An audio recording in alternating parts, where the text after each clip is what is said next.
everyone, and welcome to Let's Heal with Beth Jones. That's me, your host. My mission is to bring the power of healing to trauma and abuse survivors. That's why every guest on this show will bring you an amazing story of healing in action. So come on, everyone, let's heal. Hello, everyone, and welcome to today's episode of Let's Heal with Beth Jones. Today is my first guest episode in the 4 episodes that I'm putting out to honor Child Abuse Prevention Month, which we are now in April. And I'm so very excited to have today's guest here with me. She is a woman that I have known for a few years now and is a dear friend because we have a lot of things that we share together. So my guest is Tara Edgar. Tara, would you like to introduce yourself? Hi, I'm Tara Edgar. I live in Hong Kong, and I am the founder of Talk Hong Kong, which is a charity that focuses on child sexual abuse prevention, and we support adult survivors. And I think we're going to talk about that a little. We are. We're going to talk all about that. So I've been really excited to record this episode with you because we have an interesting journey together becoming public, right? Becoming public figures. In fact, both of us, our first public appearance around this topic we did together in Hong Kong. And that was almost 4 years ago now, I think, or maybe Yeah, even longer than that. So yeah, maybe a little longer. yeah, and wow, have we both moved forward a lot from that point in time, right? Yeah, which Yes. has been wonderful. Yeah. So I first met you in July of 2020 at the very first support group meeting that I went to in Hong Kong just a couple of weeks after I had my revelation about being sexually abused by my grandfather.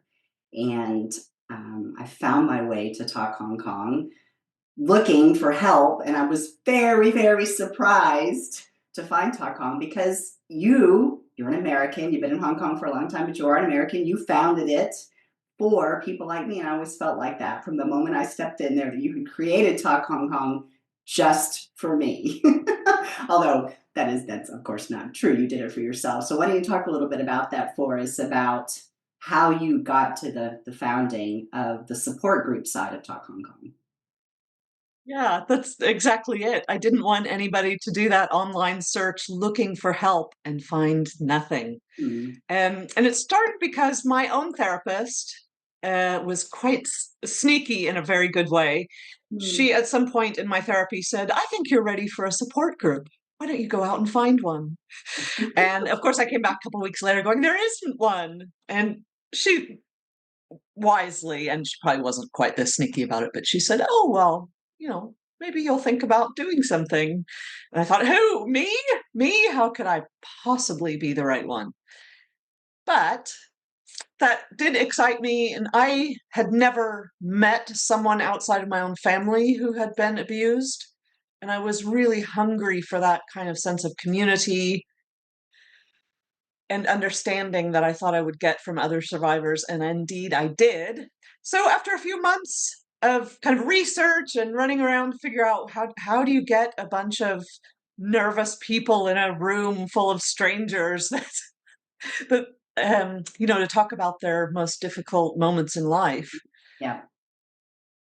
I still can't give you a great answer for that other than to go forward, plan for safety, be as calm as you can, and just be ready for some positive change. And of course, if you're going to run something like that, you need to be ready for negative outcomes too and be prepared to support yourself. But yes, I did make it for you. In fact, I made it for all of us. But I Exactly always that. felt like that. I remember that feeling that day. I was so comfortable that day with you, and you just made it so easy. You're right, in a place where we are trying to become our most vulnerable. That's why we're there, is to get the support that we need from people who can only understand us like another survivor of what we've been through can understand us. But it is challenging to walk into that room knowing what you're going into, but then you realize you're in a room with people who have that shared experience, and that makes it okay to be there and just to listen to what people have to say. Yeah, and now years later and hundreds of survivors later, that's still one of my biggest pleasures is to hear that. Often you hear somebody towards the end of their first meeting having a big sigh. Oh, of for a lot of people, they're coming to actually say the words, I was Mhm, abused for the very first time, mhm. um, or at least the first time out of their very close circle, and maybe the Yeah, first time saying it to another survivor. Which I've always found different, when you tell friends who don't have an experience with trauma, often I find that I end up comforting them because of course it's terrible and it's terrible news to them and they're very upset by it. And of course they are. But when you're in your very early stages of healing, it's nice to have people around you who really get it and you can laugh and cry together and yeah, community. It's a big deal. it is a big deal. Yeah, and I was thinking about this actually a little earlier when I was getting ready to take us through this conversation. I was thinking about how wonderful, with everything that the organization has done and is doing now, how wonderful the word talk is, right? And it's because it's so important that we don't hold that inside of us, and being able to start, of course, with a therapist where you're in a, in a very Yes. private, confidential session. That's a great way for survivors to talk about what they've experienced. And maybe there are people in a close circle that you can talk with, but that's really one of the true benefits of the support group is that confidentiality. What is said in that room stays in that room. You don't even have to even know the names of people that are in the room, but you are in a place where you're talking together and you're able to get out what it is that you're carrying inside of you. And it's interesting as you watch other survivors talk and they're going through their own healing experience, at least for me, and I'm assuming it's probably the same for others, that helps to trigger the positive of getting out some of those emotions that we carry that block us, that we need to get out. Yeah. So that word, and we're going to keep going on that theme of the word taught being the perfect word for the organization. But yes, profound, great insight and foresight for you to call it Talk Hong Thank Kong. you. Yeah, in the beginning, it just went as far as talking in a support group, but I have found that name really useful in the primary prevention work that we do because it's all about silence versus Yes, talking and yes. how that can really aid prevention, stopping it before it starts. Yes, Yeah. awareness is key to prevention, and you can only have awareness if you're willing to talk about it, right? You have to. Yeah, so I it think is. for survivors, though, the more I do this, the more I really can feel that unaddressed trauma, just like any doctor would tell you, and anybody who works with ACEs, adverse childhood events, this experiences, excuse me, unaddressed trauma can really have long-lasting impacts on your health. Your potential for attempting suicide, for addiction to substances, and I think that the earlier we can get to talking or somatic healing. I do want to say that we have been doing for the last 6 months movement classes for survivors, adult survivors, and that's Oh, been good. great. And what we see happens Yeah. is people who are maybe too shy to come and talk come to the yoga Pilates class and get that same sense of communion, but also develop a little comfort about around being around other people and maybe talk a Hmm. little tiny bit. And then they come to a support group, which is a great progression in my mind. Yes, I agree. And the somatics are great for healing. So, in fact, that is, I don't know if you know that story, the somatic movement therapy that I had there in Hong Kong a couple of years before the hypnotherapy, which was really the first part of me starting to get emotion out, and it didn't have anything to do. In fact, I wasn't even fully aware of the sexual abuse and all that I've been through at that point in time. It had to do with the death of a dog of mine that I carried a tremendous amount of shame and guilt for her death. And it was almost like it was like it was kind of like I'm an accountant, so like, the way we used to count inventory, sometimes the last thing in was the first thing out. That's kind of how it happened to me, is I had to get those emotions out first before I could start backing up and dealing with all the other emotions that were piled up in me. And it was that somatic movement therapy that kind of popped a cork and let those first emotions out. And then, it was 2 years later before I got to the hypnotherapy and really got into the heavy healing. But Yeah. yeah, it was somatic movement therapy that did that for me. So that, yeah, that's great to hear that the somatics are now coupled with the support group. That's amazing. Yeah, absolutely. And I think somatic movement is really important for those of us who maybe have had an odd relationship to our body, and that expresses itself in many ways after sexual abuse. Yeah, But even if you're not aware of it, mm, being present with your body is a big deal too. it is a big deal. Yes, it is. And I think even being aware that you're not connected to your body is hard awareness to get. It is, but many of us, I think, probably are not. So, yeah, it's true. So that first radio show we did, I actually think the last time that we were on camera together like this, it was the same backdrop there that you have, because I was in that room with you when we did that, right? Which Yes. was fun for both of us. And I know, what I guess was the end of last year, you had that circling around again, because I asked you to send it to me. It was great to hear it and listen to it again. So it was a lot of fun. A lot of fun to do that, right? And who knew where we would be So now, right?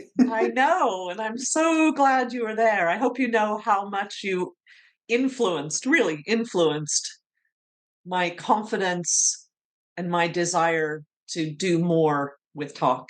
So thank you for that.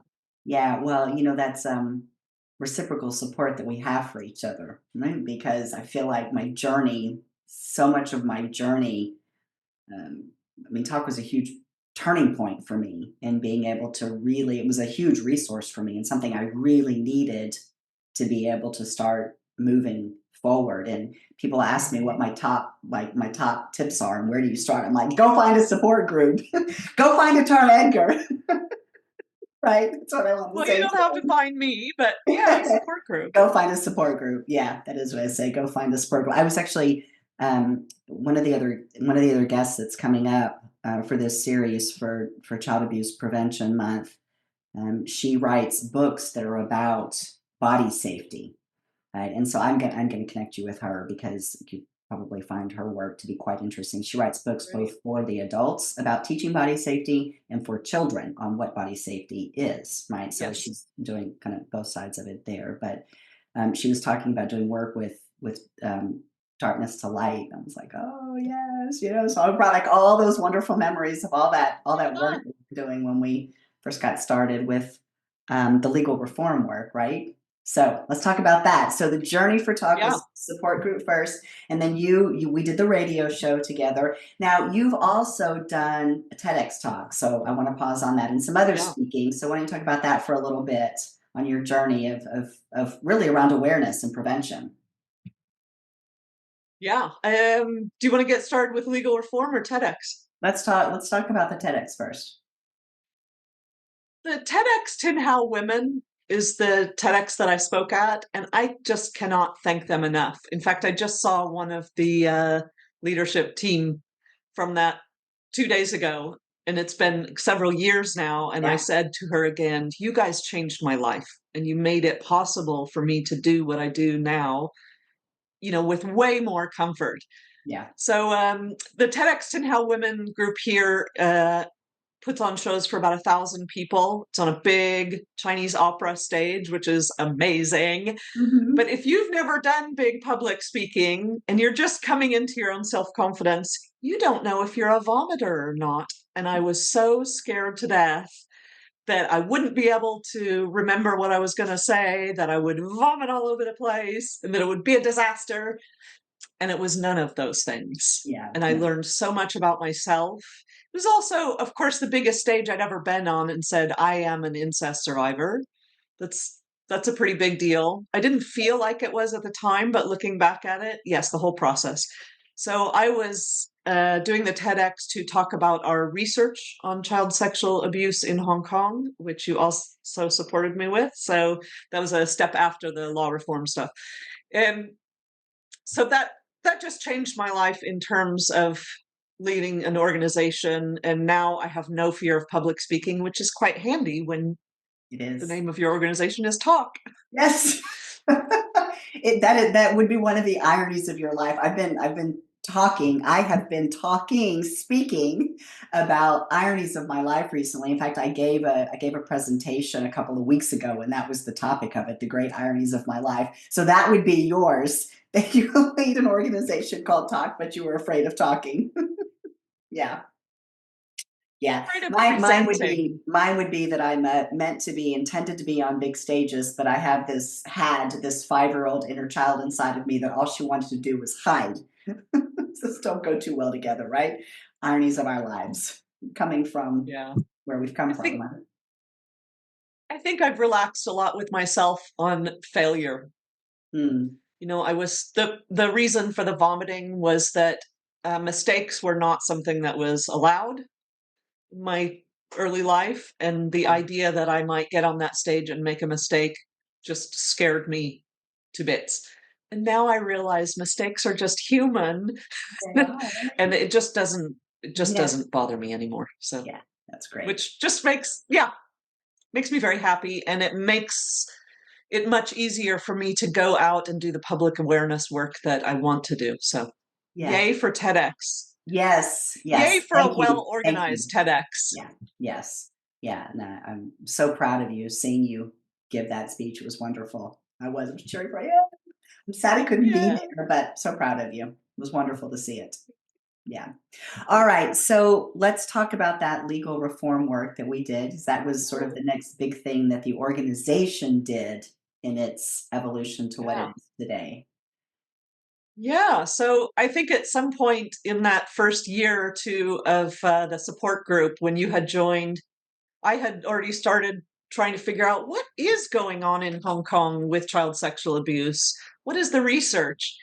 And I started realizing, boy, there just isn't much out there. And in the course of doing that work, I realized that Hong Kong was just in the midst of trying to change the laws about sexual offenses of all kinds, not just towards children. But I didn't really know what to do with that. I didn't have the confidence to say, yes, I could write an opinion about what should be done with that. I have the expertise. I was just starting to think that way. And then you came along and said, hey, Tara, what are you working on? I'm ready to do something. And that was a fantastic thing to have a partner. And plus, we both knew a lot of lawyers. Yes. And it Very was helpful. your sniffing around that got us in touch with the University of Hong Kong Yeah. Law Department, which we partnered on to do some legal writing about our recommendations on how the laws should be changed with regard to sexual offenses and sentencing guidelines. Yes. By the way, Darcy, who was the professor who helped us with Yes. that project, is now on my board. Yes, She's I know fantastic. that. I've kept her. Yes. Yeah. I saw that. Yeah. Yeah. That's very cool. You have So to. that was the beginning of it. And that Yeah. was a big confidence builder. In fact, those laws have still not come before LegCo, hopefully this year. So it's years later they've been laying around. But I speak about them all the time. So in Hong Kong, we have very bizarre laws about the definition of a child and what Yeah. offenses against a child are, since we don't define that. Um, anyway, so that was the very beginning. The very beginning. Yeah. Was a cool process to get involved with. It was a little bit depressing to know that it takes so long because when we were doing that, it had already been like 10 years the process had been going, right? Around Yep. rewriting It's like 15 those years now. guidelines. Yeah, so it's crazy that it's still not done, but I'm not surprised. I guess it just takes that long. One of the really cool things about that process for me, though, was writing the victim impact statement that we did, and it was the first time that I Yeah. really wrote it from that perspective of being truly being a survivor.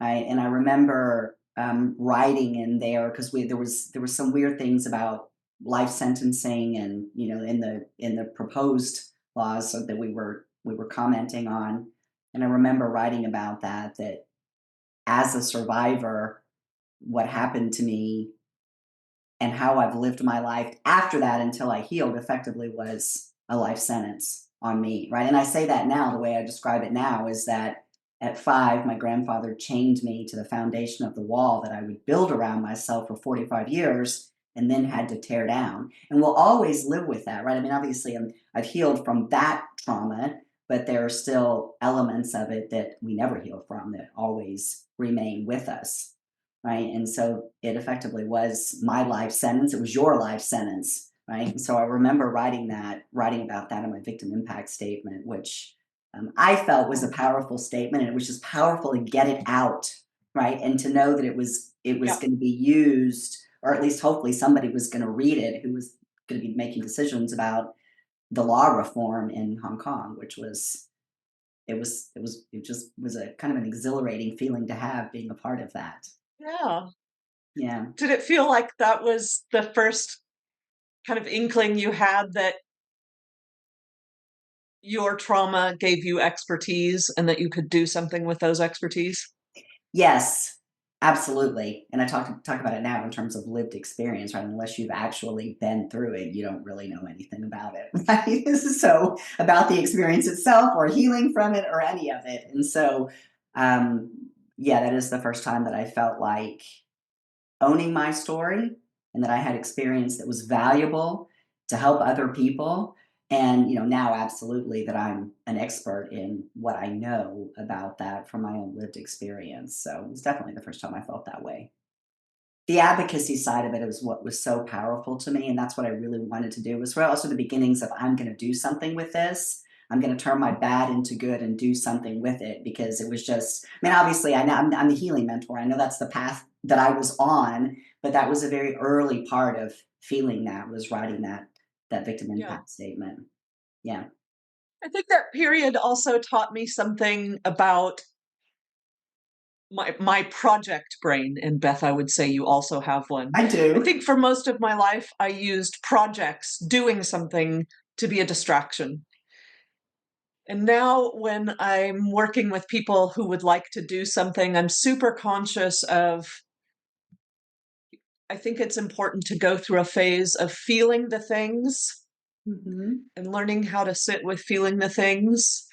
Because Hmm. if after your first meeting, your first instinct is, I must do something and make a project, you might not be giving yourself enough space to feel the things. And feeling the things is so scary, so scary. But I think it's a really important step. It is. Yes. So, yeah, Take a that pause. process of going from distraction to, and not to Yes. say I've perfected it, I still distract myself once in a while Oh, too. well, me too. Yeah, I do too. Yeah. That's why I used to call it a busy holic and chronic chaos. It's exactly how I labeled myself, and that was true. Always going, going, going, going is a great form of dissociation, which I actually have dissociative amnesia, but turns out I have a lot of other ways that I just completely dissociated from my life. And that was one of them, being very, very busy all the time. Yeah, so it is, you are right, and I have learned that. Take a beat, take a pause, take a breath, feel the emotion, and then decide what you really want to do. Yeah. Right? Kind of in that order. Yeah. Yeah, absolutely. You did that then to your best ability. You didn't come to me after the second meeting and go, oh, do. You No, I must have didn't. waited It was a till your little third bit. meeting. It might have been the third meeting. It might have even been a little bit beyond that. So, Yes. no, but not too I'm far just after teasing you. that for sure. Yeah, because it wasn't, I don't remember how long it was exactly when we did the radio episode, but that was, No, me either. I don't remember exactly. I Six, want 8 months. That's what I I want to don't say. And then remember. it was after that that we really, I think, really got started on the already doing the advocacy work. But then the report. So the advocacy work, when we met that wall of 10 years, 15 years, whatever, we're never going to see this. Like, hopefully we're still here by the time all gets reformed, but who knows for how long it takes. So they're like, all right, well, we're not going to see that through immediately. There's not much more we can do here. And so it was time to move on and do something even bigger, which is where you scratching your head and going, what is going on in Hong Kong with child sexual abuse? What's happening here in Hong Kong, right? You wanted to know more about that. And that led us to the research that you led us through as best we could Yeah, do it. And exactly. I think for the unfortunately, for the law reform work, I was looking for statistics like what is the prevalence in Hong Kong couldn't find it. and things as simple as that. There was no good research here.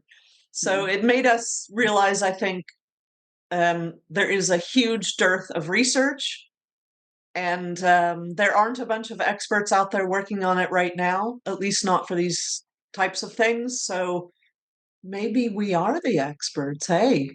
And then I found the CSA Center in the UK, which is an organization that has grown and grown. They're fantastic. And what they do is they look at the official data from departments like the police, social welfare, to figure out what data are you tracking?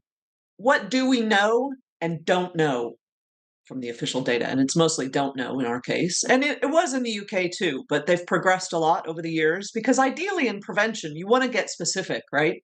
You Hmm. want to know that girls 10 to 12 in a particular neighborhood are particularly vulnerable to this kind of situation.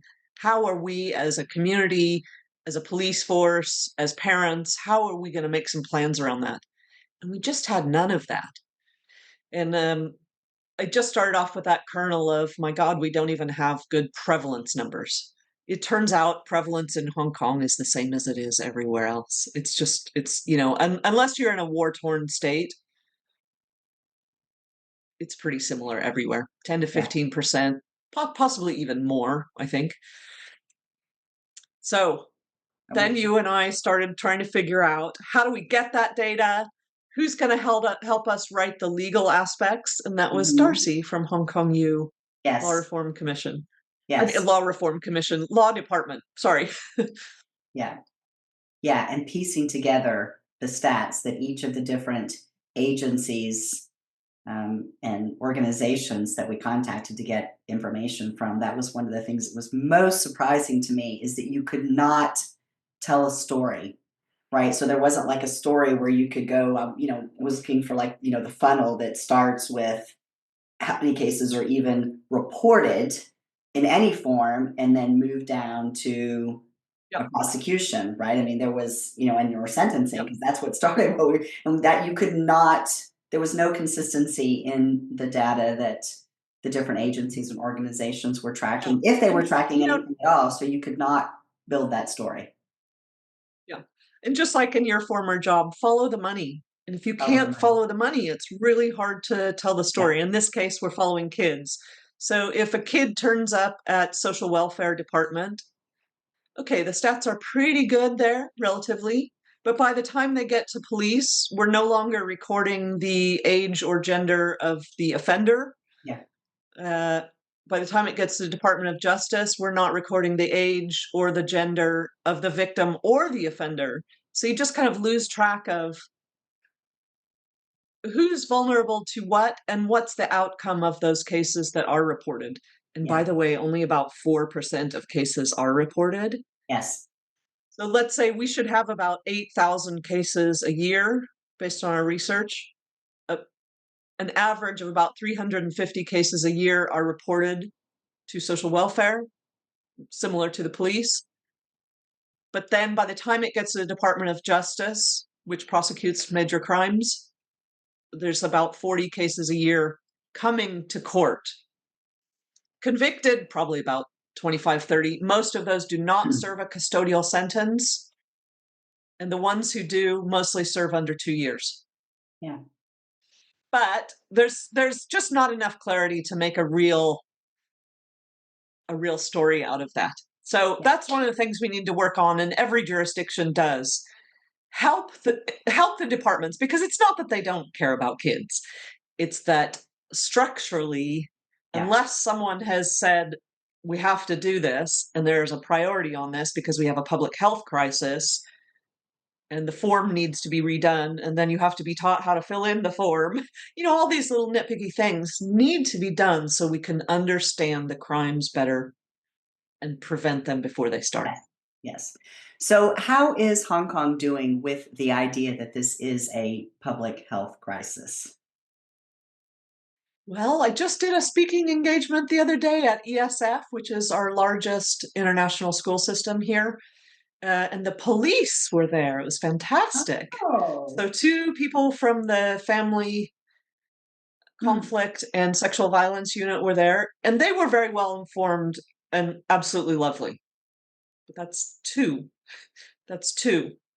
You'll we have a strange structure here in that civil servants in the social welfare department are moved every 2 years. So let's say this year you deal with child sexual abuse, or not even that specifically, it'll be child maltreatment.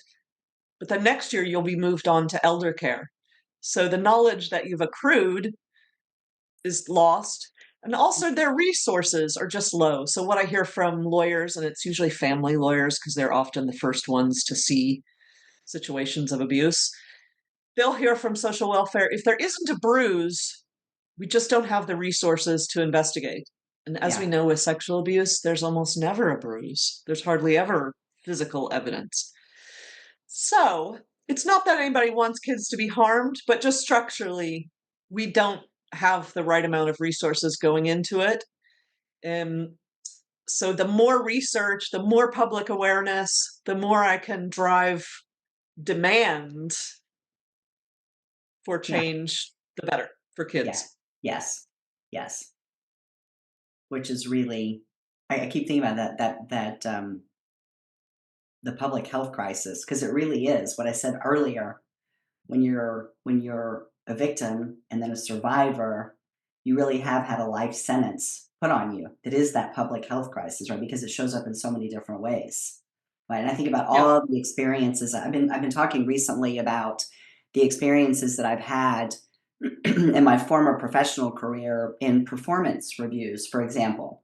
And you will hear someone say, so and so person is having this issue, or my favorite one is doesn't have executive presence. And I think about that now in the context of what have they been through in their life that put that shell over them, that mask over them, where they don't have that confidence to step out and to talk and to is and maybe they're just an introvert, but you and I both know that there's so many people out there in the workforce that are unhealed survivors, whether it's sexual abuse or some Yes. other trauma that they've Yes. been through, right? Those types of things that you run into and encounter that are clearly indicators that there is a public Yeah. health crisis far beyond Hong Kong, in Hong Kong, but far beyond that. I mean, I've experienced it here quite a lot in the US as I've Yeah. known people over the years and have thought back about colleagues that I've worked with in the past who really had some very troubling things they were dealing with at work. And I feel pretty sure that if you were to dig into their past, that's what you would find. Really, it's just a manifestation of unhealed trauma that's coming out. Yeah. Absolutely. I have been trying to get funded for a while now, but it is very difficult to get research funded. A cost of child sexual abuse study. Yeah, And I know you I wanted to know do it that for a sounds while. harsh to reduce it to money, but the point is it's another way to talk about prevalence. It's another way to say, look how vast this problem is. Look at what it costs us as a society. Mm, What does it cost the public health system? And I know you don't have a public health system, but we have a really good one. yeah. Um, what does it cost police Well, force? What does it private cost the health. education department? Yeah. What does it cost Department of Justice? Because all of these people are way more likely to be involved in all of those systems and need support from those systems. But also, what does it cost to employers in terms of lost work time? How many times have you Yeah. called in sick? Some of the most difficult days that I had when I literally could not get out of bed was after I was struck with the reality of what I've been through, right? And now I'm in this very depressed, hopeless, dark state. I don't want to work. I don't want to get out of bed. I lost work days, right? I mean, I've experienced it. Yeah. Yeah. Um, Deloitte, funnily enough, has a really good public policy and health division. And in Australia, they did a great study on child maltreatment in general and the cost of child maltreatment. Phenomenal. I'd love to do it specifically on child sexual abuse. Well, if I had more money, I would do it on child maltreatment here. But I think every jurisdiction should have that. If you look at the EU, they have a similar study for sexual assault in adults. They're Yeah. spending more in the EU on sexual assault and its outcomes than they are on cancer. Oh, And when I show that slide, wow.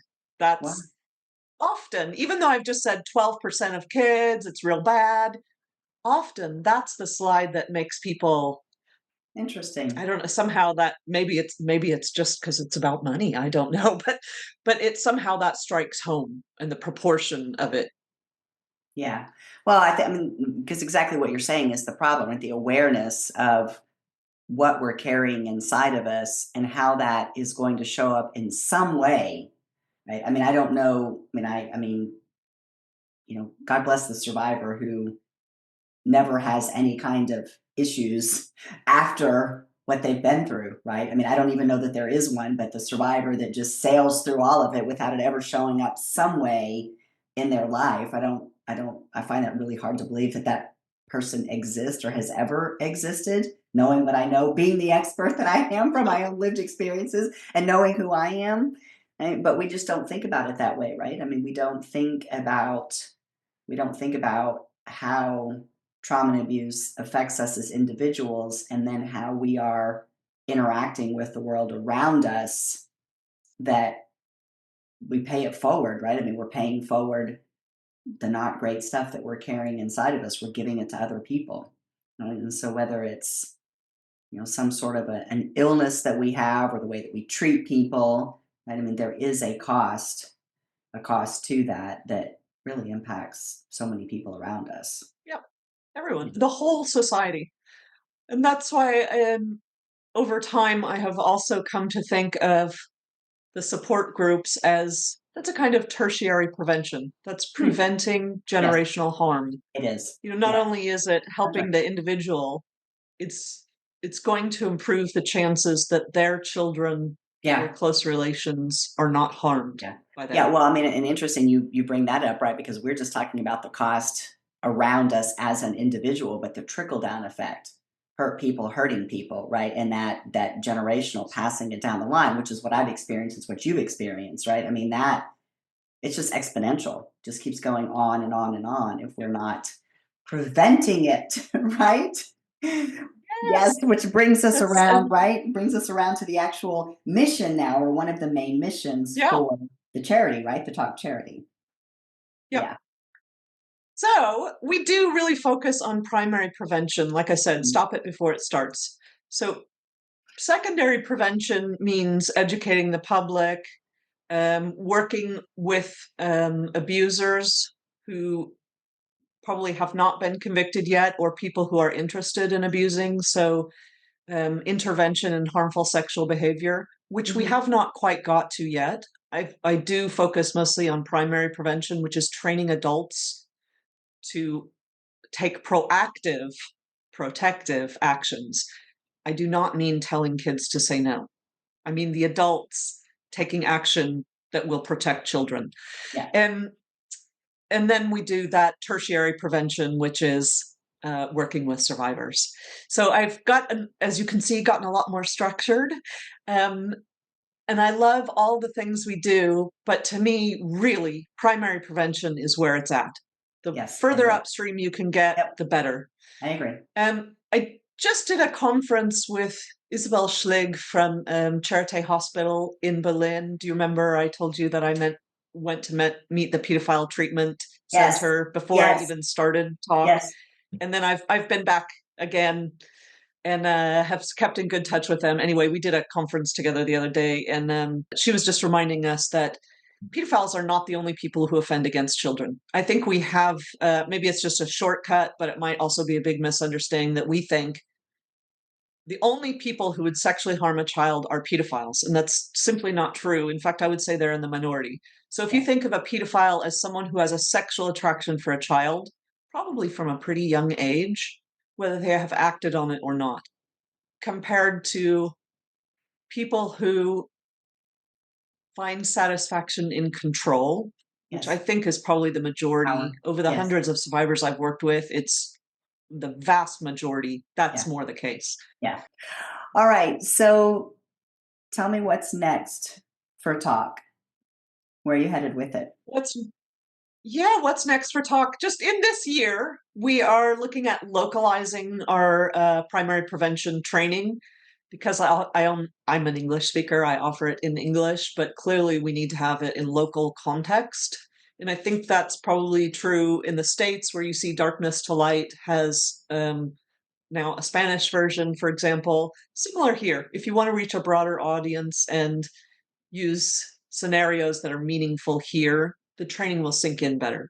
Because let's face it, it's a really hard topic to approach just on a human level. Yeah. And you've probably seen this with your friends. You can tell them some really important statistic and they may not hold on to that information just because it's so hard.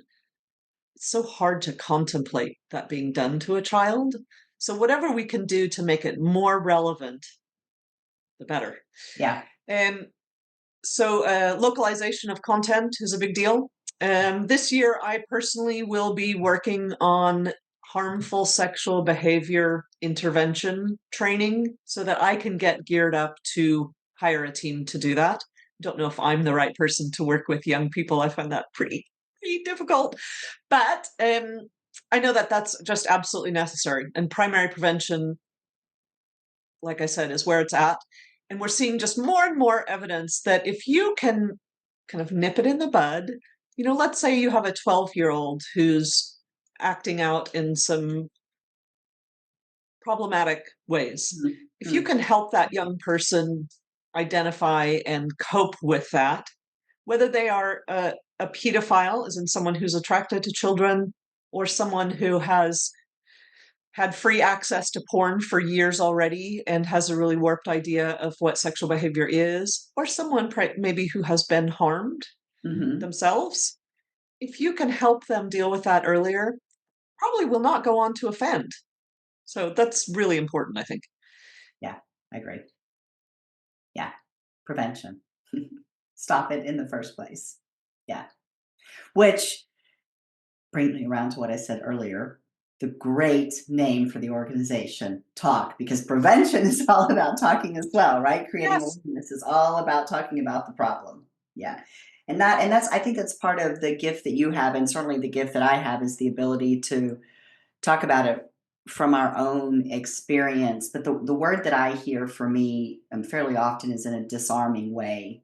And I think that's true for you as well. So you can have a conversation with somebody that helps them not to really. have that sort of knee jerk pullback reaction when you say something about yourself or you give some sort of a stat, right? And you have the ability to deliver it in that disarming way. At least that's been my experience with you. Disarming is not how I perceive it. I perceive myself as fairly aggressive. Thank you. Well, Thank you. yes, but I think when you're dealing with, I think that's true, and let's do something about it. You are aggressive on that. Let's do something about this because we can, right? I mean, let's just stop it We can. before it even happens. That's really the answer, is just to stop it before it happens. And so many of these things we're talking about are non-issues at that point, right? And so I do agree with you that you are aggressive on let's just stop it, and so am I. But having the conversation around what is the issue, right? There's you have a gift for being able to talk about it in a way that is um, non-threatening for people. I think they can actually engage Oh, with it and hear you, oh, that's which good. is great. It's wonderful. Which is why you are where you are doing what you're doing. Yeah, and it makes me happy. I'd love to say everything is a selfless law, but it has helped me so much. Sure. And Yeah, in me too. turn, I can now do so much. Yeah. Yeah. Yeah. Paying it forward, right? I agree. Yeah, I mean, I get a lot of there's a lot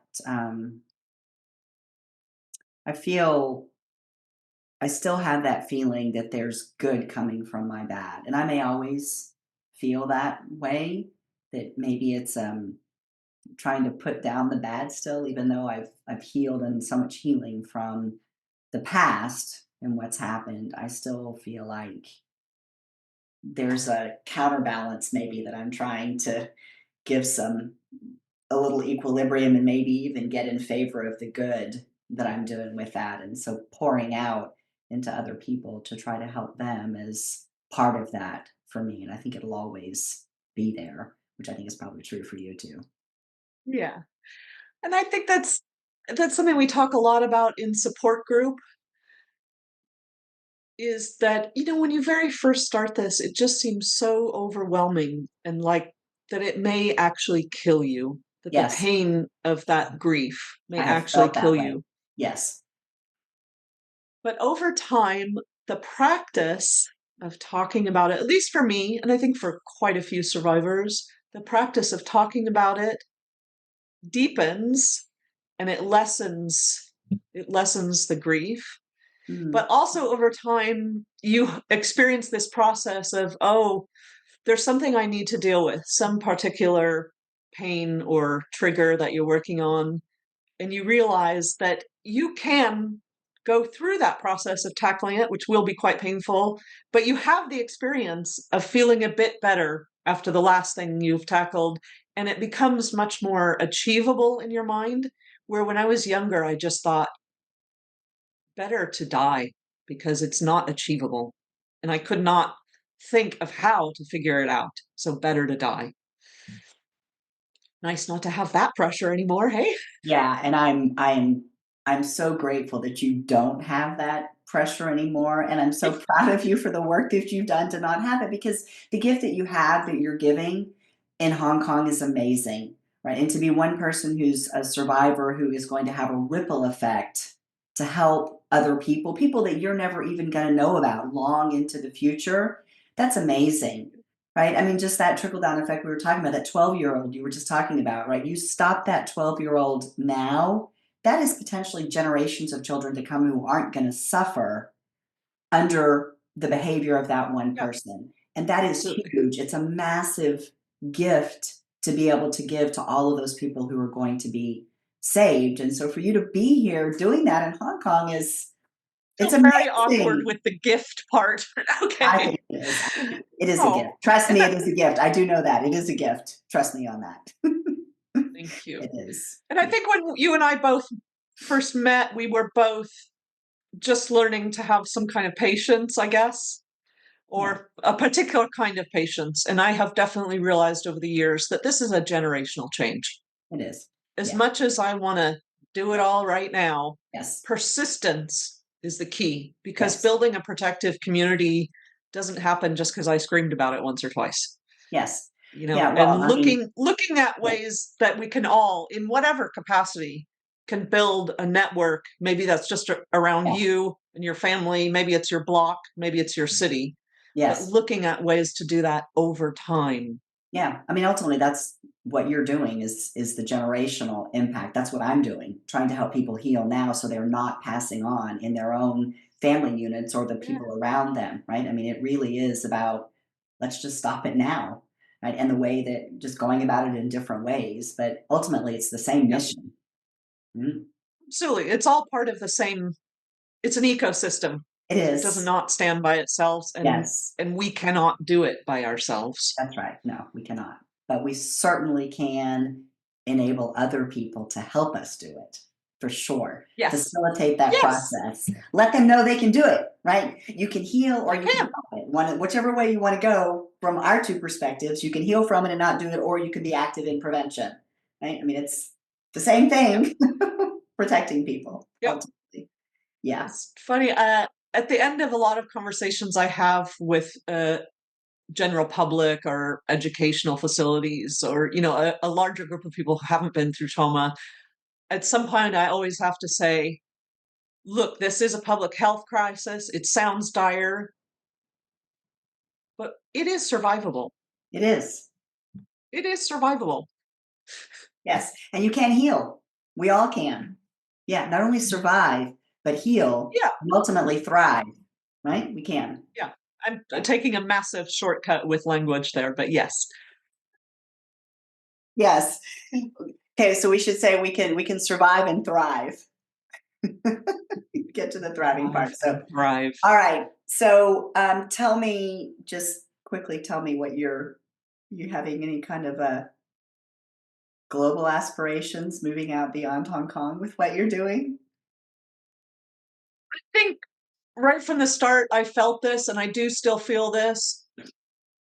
I need to learn more about how to do it here.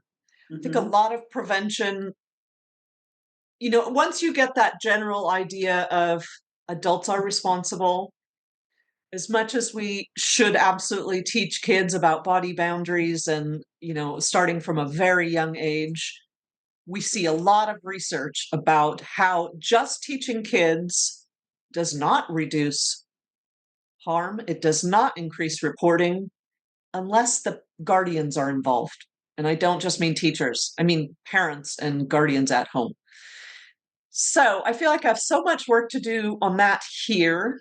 I do not have global aspirations, but I can feel the network growing already. I have some people coming to train from an organization in the Philippines who are super curious. So, things like that that will eventually lead to, lending them what we have learned here. But no, I do not have global aspirations yet. Yes, there you go. Who knows where it's going to go, right? I mean, it's going to take the course it's going to take. It already has. I mean, the Yeah. path that the organization has gone through from it doesn't exist in Hong Kong, so I'm going to go create it because I need it out of necessity to where it is today, to where you're, and I mean, it's the reality is you're saving lives, and that's amazing. Saving lives in Hong Kong, and that's amazing. I'm so proud of you. And I'm so honored Oh, to know you makes and me a call little you bit my sick when you friend. hear this. But thank you. No, you know how much of an impact you've had on me. Many ways. And vice versa, my dear. Yeah, I know. It's been a good ride together. I do miss you. Yeah, So I miss you someday we'll too. have to bring You'll it back have to together. come visit us one day. Or you can come see me. Oh, I by the way, did you see my great see that. earrings? Yeah, see that they match the book over there. So hopefully you all can see that, those earrings. Yeah, it's very cool. Yeah, Thank you, I'm glad Beth. I you had just got those them. 2 days ago. Oh, just in time. All right. Yeah. Yeah, that's cool. Yeah, I mailed them like, I don't know, 4 weeks ago. Yeah, the envelope said January. Yeah. Okay, it's all gone. That's all So right. Beth, what's on the horizon for you? You're going to be on TV, I hear. I'm going to be on TV. I am. Yep. I'm doing a couple of tapings in the next few days, which will be awesome. So I'm on the million listener march for this year. So my intention setting for 2025 when I was doing it was that a million people would hear my healing message. So, the show launched in January, and now I'm going on to my first two TV appearances. And I don't know, there's chatter about maybe having a talk show at some point, a real talk show. So we'll see. We'll see. I'm on a mission. A I million love people it. is who I want to I reach. love it. There's no stopping me. So yeah, it's good. All kind of fun things happening. All kind of There new. never has been any stopping you. It's just a matter of pace, and it's great to see the Yeah, pace yeah, is and going. channeling it in the right direction. So I'm clear on what my mission is and what I'm doing. So I will start doing some things to more directly work with people around healing as well this year. So that is in the works now with some really cool stuff to come. I'm excited about it. It's gonna be a good year. Great. Yeah, yeah, yeah. Lots of fun. So yeah. All right. So tell everyone how they can connect with you if they'd like to learn more about you and Talk Hong Kong.